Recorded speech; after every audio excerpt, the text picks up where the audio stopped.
పండగ రోజు, క్రిస్మస్ పండగ రోజు నువ్వు పండగ చేయకపోయినా పర్వాలా.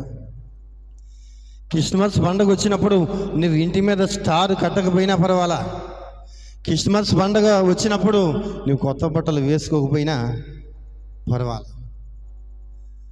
అసలు మా మగ సంఘం అందరికీ తిట్లు పడేది ఎప్పుడంటే క్రిస్మస్ పండగకే. ఎందుకంటే వారికి నచ్చినటువంటి ఏదో సామెత ఉంది ఈ మధ్యకాలంలో, బట్టల షాపులు యాడ్ ఇచ్చారు ఏమనంటే, తింటే గారెలు తినాలంట, కొంటే చీరలే కొనాలంట. ఎప్పుడైతే అడిగిన దాన్ని అడిగినటువంటి ఆ చీరను కొనిపెట్టలేదో అప్పుడు ఆ కుటుంబంలో ఏముంటుంది?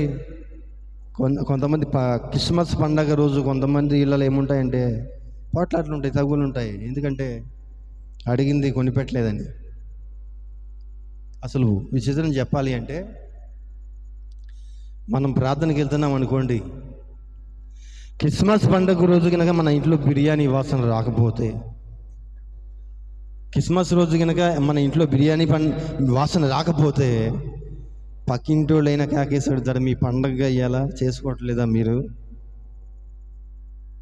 అంటే బిర్యానీ వండుకుంటేనే పండగ తీసుకున్నట్ట? బిర్యానీ వండుకుంటేనే పండగ లేకపోతే పండగ కదా? పండగ రోజున దేవుడు భూలోకంలోనికి వచ్చిన రోజున ఏం చేశారంట వీళ్ళు? పరలోక సైన్య సమూహమును దేవదూతలు కలిసి ఏం చేశారంట? దేవుని స్తుతించారు, దేవుని ఆరాధించారు. అది క్రిస్మస్ చేయటం అంటే